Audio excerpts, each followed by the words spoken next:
जब मैं क्लास 6 में पढ़ता था, अराउंड 2016 की बात कर रहा हूँ मैं, तब मैं रात भर बस एक ही वीडियो देखता रहता था कि भाई बर्मुडा ट्रायंगल, इस जगह का मिस्ट्री क्या है, लाइक क्या है। कोई कोई बोलता था टाइम ट्रेवल, कोई कोई बोलता था एलियन इन्वेजन, कोई कोई बोलता था एक हिडन पोर्टल है वहां पर जहां पर तुम घुस के एक ऑल्टरनेट डायमेंशन पे घुस सकते हो। कोई कोई बोलता था कि वहां पर एक अजीब एक समुद्री एक दानव रहता है जो कि तुम्हें निगल लेता है जब तुम वहां पर गुजरते हो। एंड सबका एक अलग अलग टाइप का उत्तर होता है, आंसर। बट फाइनली मेरे पास आज इस जगह का पूरा आंसर है कि what is the mystery about Bermuda triangle. क्या वहां पर दानव है, क्या वहां पर एलियन है। सो अब ये सब चीज जानने से पहले ये जानते हैं कि बर्मुडा ट्रायंगल इतना फेमस क्यों बना। अराउंड 1840 में, बहुत सालों पहले, एक शिप जिसका नाम था रोजाइल या फिर रोजिनी, एक ही शिप है, ये शिप उस बर्मुडा ट्रायंगल से क्रॉस कर रहा था, लेकिन वो कभी अपने मकसद पे पहुंचा ही नहीं। वो बीच में ही वैनिश हो गया। एंड ऐसा नहीं कि वो शिप कभी वापस मिला ही नहीं, वो शिप वापस बहुत दूर ब्राजील के कोस्ट पे मिला। इसके बाद एक और शिप था जिसका नाम था बेला। ये मैं बहुत सालों पहले की बात कर रहा था, तब किसी को घंटा पता नहीं था बर्मुडा ट्रायंगल के बारे में। वो शिप, मान लो वो शिप को जाना था यहाँ, लेकिन वो शिप ट्रायंगल के बीच में वैनिश हो गया एंड मिला इस तरफ कहीं पर। तो अब क्या हुआ, कुछ लोगों के मन में एक अजीब तरीके की एक डर पैदा होने लगा। तो उन लोगों ने कुछ आर्टिकल लिखने लगा इस जगह के बारे में, that please be cautious when you are passing through this particular area. And अब मैं बात करने वाला हूँ उस इनफेमस इंसिडेंट के बारे में जिसने बर्मुडा ट्रायंगल को जन्म दिया। Greetings, I am Ronikan and today of course I am going to expose the Bermuda Triangle. So of course without any BS, let's start the video. So जिस incident के बारे में बात करने वाला हूँ वो है फ्लाइट 19 का वैनिश हो जाना। एंड पता है डर की बात क्या है, फ्लाइट 19 बस एक फ्लाइट था भी नहीं, वो टोटल 5 यूएस नेवी बॉम्बर्स का एक ट्रेनिंग मिशन था। 1945 में 5 यूएस नेवी बॉम्बर्स इस एरिया से क्रॉस कर रहे थे and without any reason, without any failure और विदाउट एनी कम्युनिकेशन इस ट्रायंगल के बीचों बीच आके वो 5 फ्लाइट वैनिश हो गया। अब सबको अजीब लगने लगा कि ये 5 फ्लाइट गई कहाँ। तो उन लोगों ने बहुत एक एक्सटेंसिव एक रेस्क्यू मिशन सर्च करी, लेकिन ये 5 फ्लाइट 19 किसी को भी कहीं पर भी नहीं मिला। एंड एक और इंसिडेंट के बारे में जो मैं बात करने वाला हूँ वो एक्चुअली इसके पहले हुआ था, लेकिन वो उतना फेमस नहीं था। 1918 में एक जहाज यूएसएस साइक्लॉप्स इस ट्रायंगल के बीचों बीच आके वैनिश, किसी को भी कोई ट्रेस नहीं मिला। अब क्या हुआ, जब ये फ्लाइट 19 का इंसिडेंट हुआ ना, तो सबके मन में आया कि इस जगह पर बहुत सालों पहले 1918 में ये जहाज, ये साइक्लॉप्स जहाज भी वैनिश हुआ था। कुछ तो डाल में काला है इस जगह के बारे में। एंड पता है यूएसएस साइक्लॉप्स में कितने लोग एक साथ वैनिश हुए थे? 306 जो एक साथ वैनिश हुए थे and they were never found ever till today. अब इसके बाद क्या हुआ, बहुत लोगों ने, क्योंकि एक ही जगह पर बहुत सारी जहाज एंड फ्लाइट डिसअपियर हो रही है, एक डर का माहौल फैल गया। एंड जब कोई और जहाज या फिर प्लेन इस जगह को क्रॉस करेगा तो उनको भी तो इन्फॉर्म रहना चाहिए कि इस जगह में कुछ गड़बड़ है, तो तुम थोड़ा सावधान होकर चलाना, थोड़ा देख के चलाना। तो बहुत लोगों ने इस जगह के ऊपर आर्टिकल लिखना शुरू कर दिया कि this place is haunted. And 1964 में विंसेंट गड्डीज आर्टिकल जो कि आर्गोजी मैगजीन में पब्लिश हुआ था, वहां पर ही पहली बार इस जगह को बर्मुडा ट्रायंगल घोषित किया गया था, या फिर पहली बार बर्मुडा ट्रायंगल नाम का जन्म हुआ। एक छोटा सा आइलैंड बर्मुडा, यहाँ पर फ्लोरिडा, यहाँ पर Puerto Rico, sorry for that, Bermuda, Florida, Puerto Rico. तो ये एक ट्रायंगल बनाता है ऐसे करके। एंड यहाँ पर ही मेन हादसा होते हैं।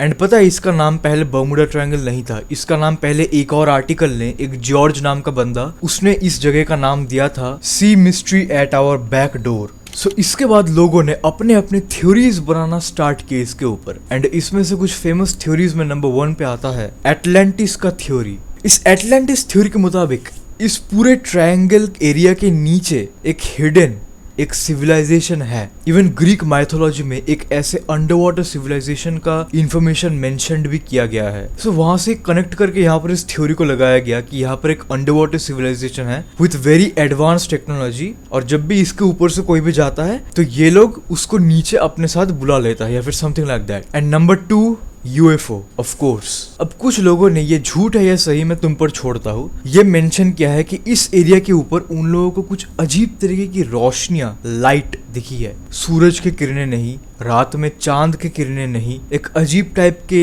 रोशनियां, लाइट की फ्लिकर देखी है। कुछ अजीबोगरीब ऑब्जेक्ट हवा में टहलती हुई दिखी है। एंड ऑफ कोर्स यही से यूएफओ का कॉन्सेप्ट आया इस एरिया के ऊपर कि यहाँ पर एलियन इन्वेशन भी हो सकता है। एंड यही एलियन जब कोई जहाज या फिर प्लेन यहाँ से गुजरता है, इनको एबडक्ट करके अपने साथ एक्सपेरिमेंट करने के लिए ले जाता है। And number 4 is time warp, time dilation. ये भी झूठ है या सही मैं तुम पर छोड़ता हूँ, वैसे तो मैं एक्सपोज करने वाला हूँ लास्ट में। कुछ लोगों का कहना है कि जब मैं इस एरिया से क्रॉस कर रहा था उनके जबान से, तो मुझे अपने अराउंड जो समय है, जो टाइम है, वो हल्का सा स्लो फील हो रहा था। मुझे लग रहा था कि मैं एक अजीब एक जगह में आ गया हूँ। मुझे लग रहा था कि टाइम मेरे लिए कम्प्लीटली रुक चुका है। एंड इसके ऊपर और थ्योरीज बनने लगे कि यहाँ पर जब कोई भी प्लेन या फिर कोई भी जहाज घुसता है तो एक हिडन एक टाइम पोर्टल में चला जाता है। एंड उसके बाद वो एक अनदर डायमेंशन पे घुसता है जो टाइम में हल्का सा पीछे होता है या फिर फ्यूचर में होता है हमारे इस करंट टाइमलाइन से। इसलिए वो कभी और मिलते नहीं हमें। तो ये सब बहुत सारी बातें की गई, और भी कई कई तरह की बातें हैं। अब ये सारी बातें झूठ है, none of these are true. ऐसा कुछ भी वहां पर नहीं है। एंड तुम्हें एक सच बात बताओ, हमारे ही धरती में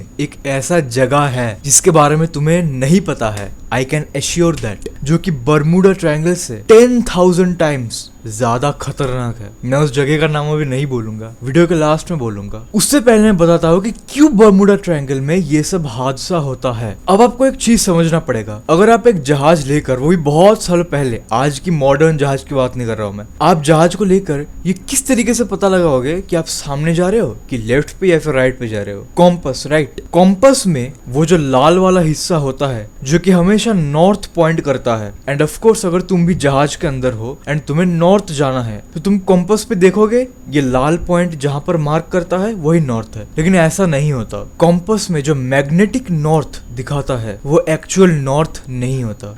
हमारे धरती का जो एक्चुअल नॉर्थ है उसका नाम है ट्रू नॉर्थ। ट्रू नॉर्थ है धरती का एक्चुअल जियोग्राफिकल नॉर्थ पोल, मतलब एकदम टॉप वाला पोर्शन। लेकिन जो मैग्नेटिक नॉर्थ है, कॉम्पस में जो नॉर्थ हम देखते हैं, वो 100% उस दिशा में पॉइंट नहीं करता। वो उस ट्रू नॉर्थ से हल्का सा इस तरफ कि इस तरफ कुछ 10-15 डिग्री लेफ्ट या राइट पर इंडिकेट करता है। इस चीज को बोला जाता है मैग्नेटिक डिक्लाइनेशन। एंड ये चीजें जो कैप्टन्स होते हैं शिप्स के, प्लेन्स के, इनको पता होता है। तो वो लोग क्या करता है, उनका एक एडजस्टमेंट रहता है कि अगर मैग्नेटिक नॉर्थ यहाँ पर पॉइंट कर रहा है तो वो एक एडजस्टमेंट करके हल्का सा इस तरफ चलेंगे ताकि वो ट्रू नॉर्थ की तरफ जा पाए। लेकिन यही सबसे बड़ा प्रॉब्लम है बर्मुडा ट्रायंगल के एरिया में। उस एरिया में magnetic north and true north 100% almost align कर जाता है। मतलब उस पॉइंट पे अगर आप कॉम्पस देखोगे तो वहां पर जो नॉर्थ है वो एकदम ट्रू नॉर्थ की तरफ ही डायरेक्ट करता है। लेकिन क्योंकि अब कैप्टन्स को आदत है कॉम्पस जिस तरफ नॉर्थ दिखाता है उससे हल्का सा स्लाइड पे इस तरफ या फिर इस तरफ जाने को, तो एक बार सोच के देखो ना, इतना बड़ा समुंदर, यहाँ से अगर मैं हल्का सा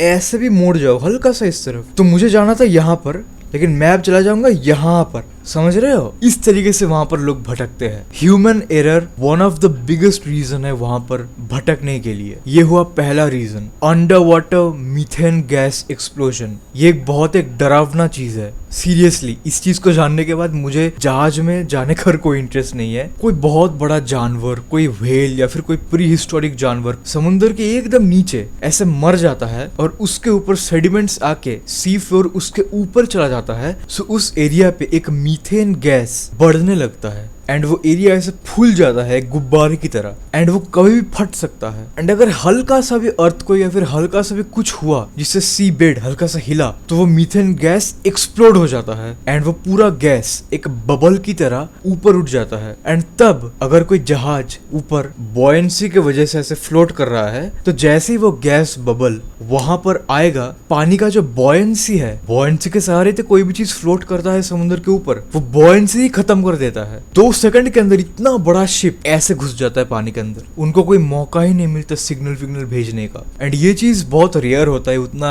फ्रीक्वेंटली नहीं होता, लेकिन ये चीज उस बर्मुडा ट्रायंगल के रीजन के अराउंड में होता है। एंड नंबर 3 रीजन यही है कि हाँ, वहां पर बहुत ही एक्चुअली में बहुत खराब वेदर एंड मॉनसून एंड बहुत फ्रीक्वेंट हरिकेन्स होते रहते हैं। एंड जब ऐसी कोई हरिकेन या फिर उल्टा फुल्टा वेदर होता है तब एक समुद्र में एक चीज होता है रोग वेव्स करके। क्या होता है, समुद्र के बीच में एक अजीब एक सुनामी की तरह बहुत ऊंचा एक वेव होता है। जहाज इतना बड़ा है तो इतना ऊंचा एक वेव, और वो वेव उस जहाज को खा जाता है। ये जो 3 चीज मैंने बताई यही है मेन रीजन। यहाँ पर कोई दानव नहीं है, यहाँ पर कोई टाइम ट्रेवल नहीं है, यहाँ पर कोई डायमेंशनल पोर्टल नहीं है, यहाँ पर कोई एलियन यूएफओ तुम्हें उठा के नहीं ले जाएगा एक्सपेरिमेंट करने के लिए। Calm down. And in fact हर दिन इस एरिया के ऊपर प्लेन्स एंड शिप्स गुजरती रहती है। यस, ये जगह बिल्कुल भी उतना ज्यादा डेंजरस नहीं है, बिलीव मी। एक प्लेन ऐसा था जो कि वहां पर अपना दिशा भटक के वही मैग्नेटिक चीज के वजह से वहीं पर ही घूम घूम के अपना जो फ्यूल है उसको खत्म कर दिया